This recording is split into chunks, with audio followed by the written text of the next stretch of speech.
안녕하세요. 금요사건 파일 디바제식합니다.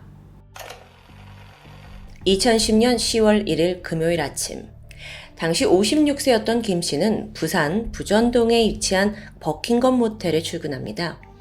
참고로 여긴 이제 서면이란 이름으로 더 익숙하죠. 부산 최대의 번화가고요.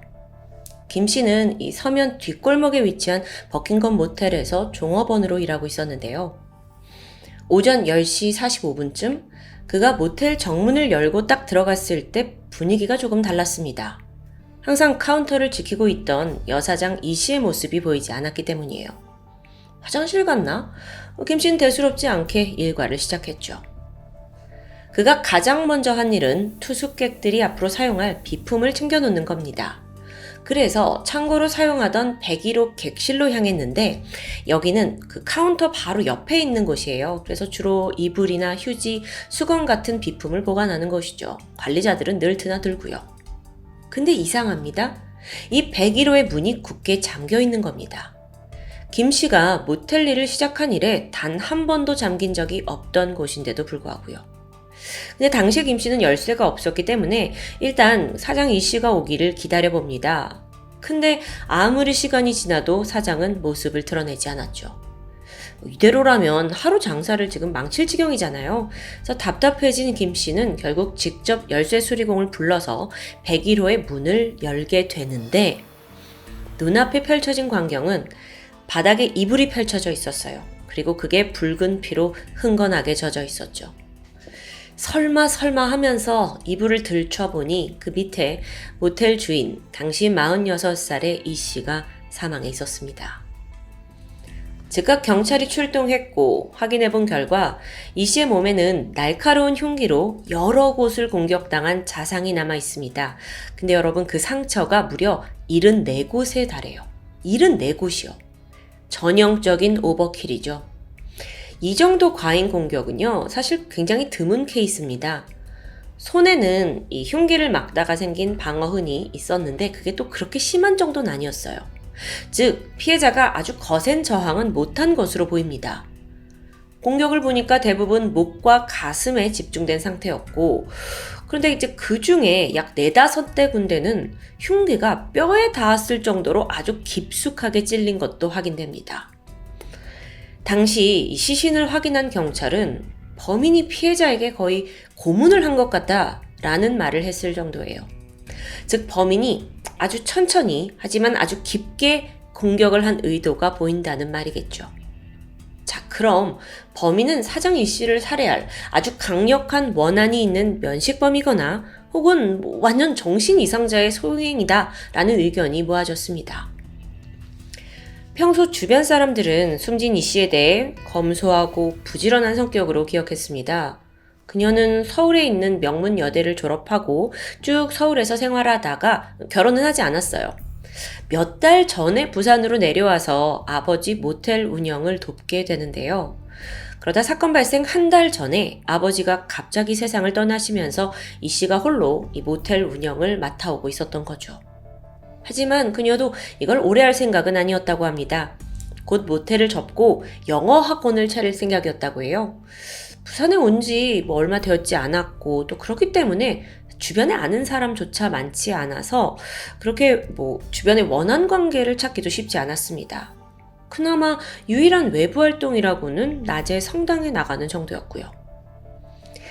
당시 이 씨는 야간에는 종업원들과 2교대로 모텔 카운터를 지켰는데요.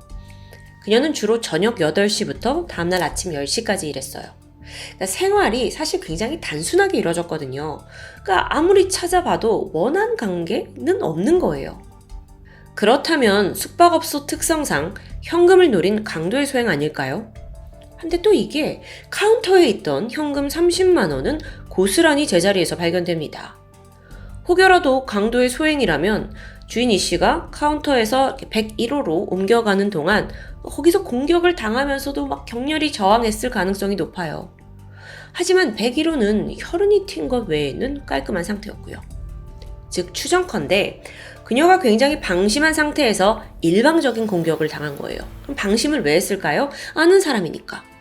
여기서 면식범에 대한 의심이 더 커져갔죠.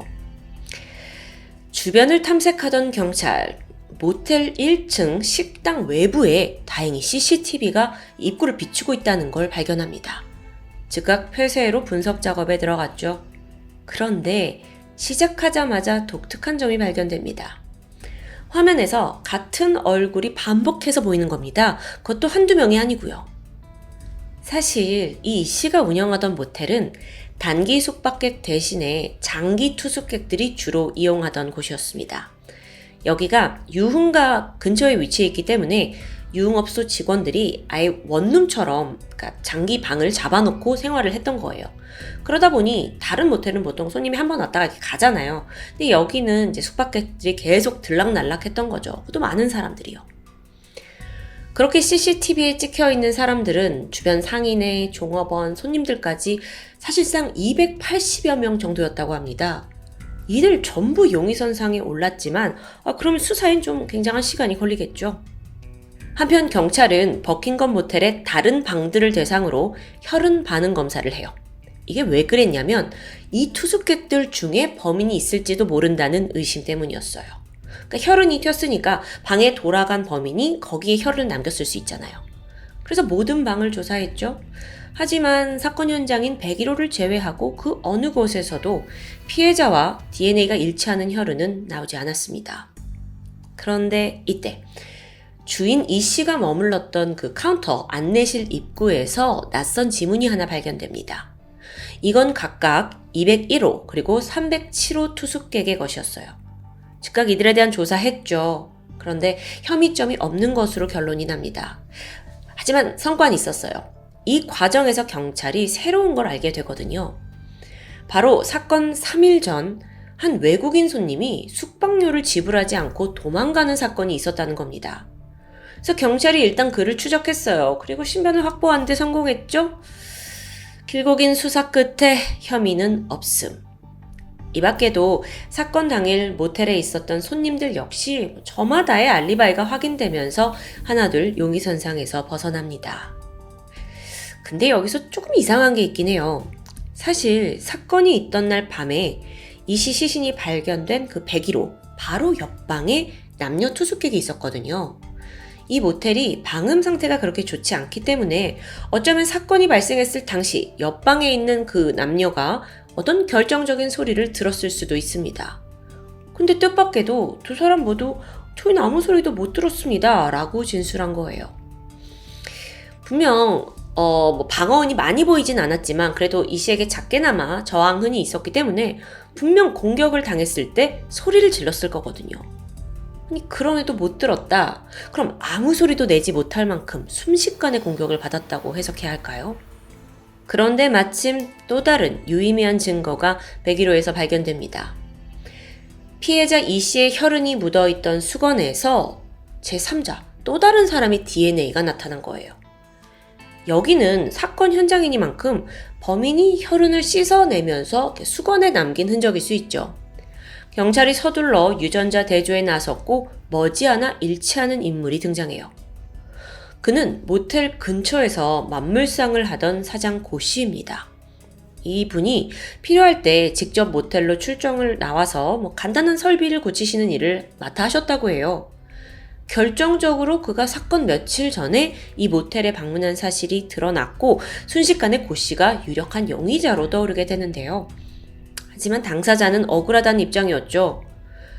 며칠 전에 모텔에 온 건 사실이다. 하지만 이유가 분명했어요. 1층 식당의 배관 공사 때문이라는 거예요. 그 작업을 하다 보니까 먼지를 뒤집어 썼고 그래서 평소 직원 휴게실로 사용하던 101호에서 샤워를 했다는데요. 이때 수건을 사용했는데 그걸로 인해 범인으로 몰린 것 같다는 주장이죠. 충분히 가능성이 없는 말은 아닙니다. 경찰 또한 정확하게 확인을 위해 고 씨에게 거짓말 탐지기를 실시했고 결과는 진실. 무엇보다도 그는 사건 당일 알리바이 또한 확실했기 때문에 혐의를 벗게 됩니다. 사실 이렇게 DNA까지 일치하는 유력 용의자가 범인이 아닙니다 라고 결론이 나면 경찰도 좀 허무할 수 있을 것 같아요.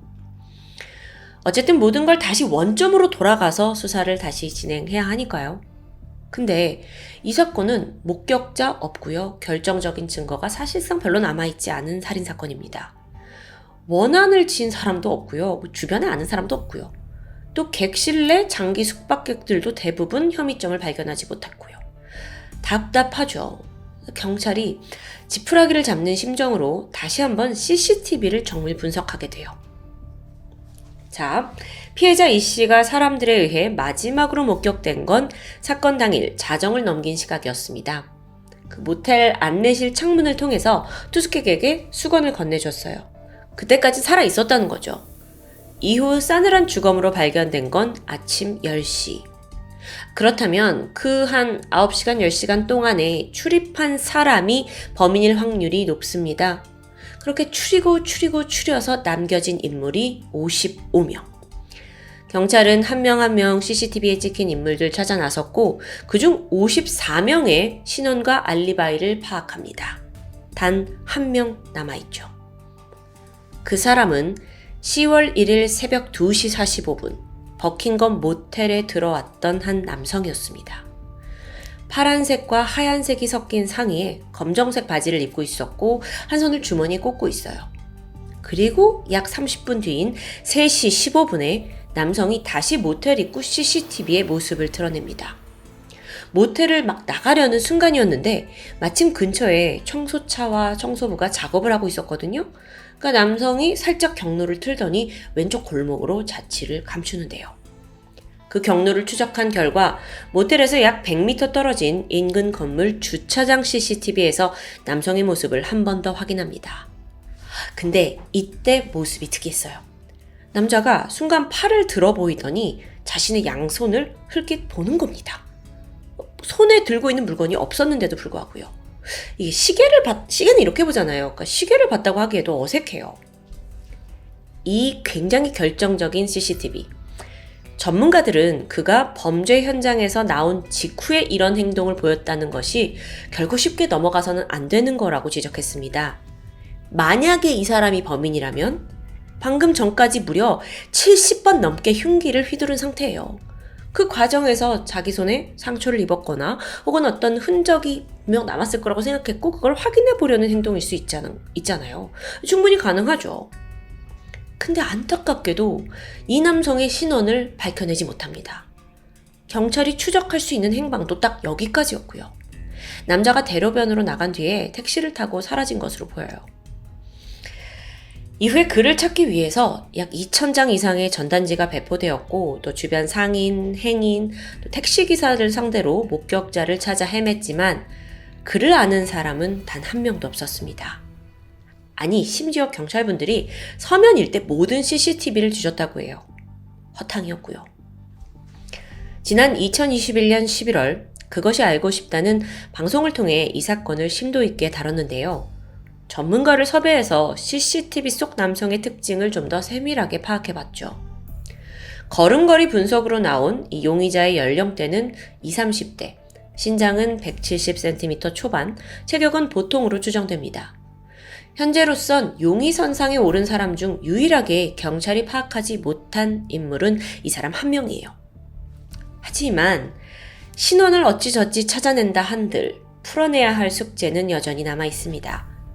현재 경찰이 확보하고 있는 증거는 그가 단지 그 살해 추정 시간에 모텔에서 나왔다는 증거 CCTV 뿐이거든요. 현장에서 족적이나 DNA가 나온 건 아니고요. 따라서 그의 범죄를 입증하기 위해서는 더 명확한 증거가 필요할 텐데요. 참 쉽지 않은 상황이죠. 하지만 여러분, 나와 가까운 사람 혹은 지인이라면 이렇게 CCTV 잠깐의 모습이라도 상당히 낯설지 않게 느껴질 수 있습니다. 그래서 이 방송을 보시는 그 누군가의 일말의 제보를 기대하면서 범인에 대한 추적은 계속되고 있죠. 참고로 현재 버킹엄 모텔은 다른 사람에게 인수돼서 이름 바꾸고 영업 중이라고 전해집니다. 일부 전문가들은 과연 CCTV에 찍힌 남성이 범인이 맞냐라는 근본적인 의구심을 제기했어요. 경찰은 광범위한 조사를 통해서 이미 약 200여 명의 사람들을 용의선상에서 하나씩 제외했다고 밝혔어요. 많은 노력을 한 거죠. 하지만 만약 그 중에 범인이 존재한다면요? 당시 버킹엄 모텔의 장기 투숙객들은 대부분 유흥업종 종사자들이었습니다. 그래서 서로를 알고 지내는 경우가 많았다고 해요. 그렇다 보니까 서로가 오히려 서로의 알리바이를 입증해주는 경우도 있었고요. 물론 우리가 당시 수사 상황을 세세하게 알 순 없지만 만에 하나 용의자가 교묘하게 수사망을 빠져나갔을 가능성도 충분히 고려해야 합니다. 또한 SBS 그 알에서 방송된 당시에는 그동안 알려지지 않았던 새로운 가능성도 제기됩니다. 바로 피해자 이 씨가 한 남성과 교제를 하고 있었다는 진술이에요. 모텔 종업원 역시도 그 사건쯤 해서 이 씨가 외출을 했다가 모텔에 들어오는 일이 잦았다고 말했고요. 그렇게 새롭게 드러난 또 다른 정황 중 하나는 이 씨가 독실한 카톨릭 신자였음에도 그녀의 주변에 사이비 종교라고도 볼 수 있는 정체불명의 종교인들이 맴돌았다는 점입니다. 당시 이들이 버킹엄 모텔에 찾아왔고요. 이 씨가 약간 작은 실랑이를 벌였다는 목격자 진술도 있었어요.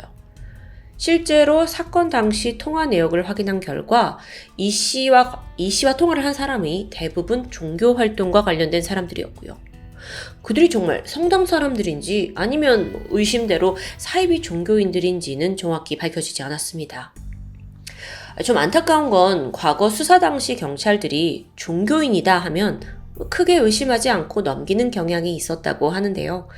당시만 해도 유력 용의자로 만물상 주인 또 CCTV 속 의문의 남자에게 보통의 수사가 다 쏠려 있었기 때문에 어쩌면 그런 편견 속에 결정적인 용의자를 놓친 건 아닌지 우려가 됩니다. 어떤 원한이 혹은 어떤 분노가 피해자를 74번이나 무참히 공격하게 만들었을까요? 이 형태만 봐선 분노에 찬 오버킬, 우발적인 오버킬로 보이지만 한편으로 범인은 그 어떠한 흔적도 남기지 않고 후련히 사라졌습니다. 즉, 치밀한 계획범죄일 수도 있다는 거죠. 여러분, 이것 또한 어디까지나 추정에 불과합니다. 현재로선 범인의 동기마저 제대로 파악할 수 없는 안타까운 상황이고요. 사건이 발생한 지 13년이 지났고 지금까지도 부산의 장기 미제로 남아 있습니다. 그 사이에 많은 방송국들이 이 사건을 다루고자 노력했지만 번번이 실패했다고 해요. 왜 그러냐면 이걸 1시간짜리 방송으로 만들기엔 남아있는 증거조차 너무 부족했기 때문인데요. 그래서 어쩌면 이 금사파에서 꼭 다뤄야 하는 게 아닐까 싶었습니다. 일단 가장 중요한 건 희미한 CCTV 속에 이 남성의 신원을 확보하는 일이겠죠. 신장은 170에서 175cm 사이, 나이는 사건 당시 20, 30대, 현재는 40대로 추정됩니다. 팔자걸음에 팔을 앞뒤로 크게 휘두르면서 걷는 특징. 혹시 이 사람을 아시는 분이나 당시 옷차림을 기억한다면 꼭 제보를 부탁드립니다. 지금까지 금요사건 파일 디바제시카였습니다.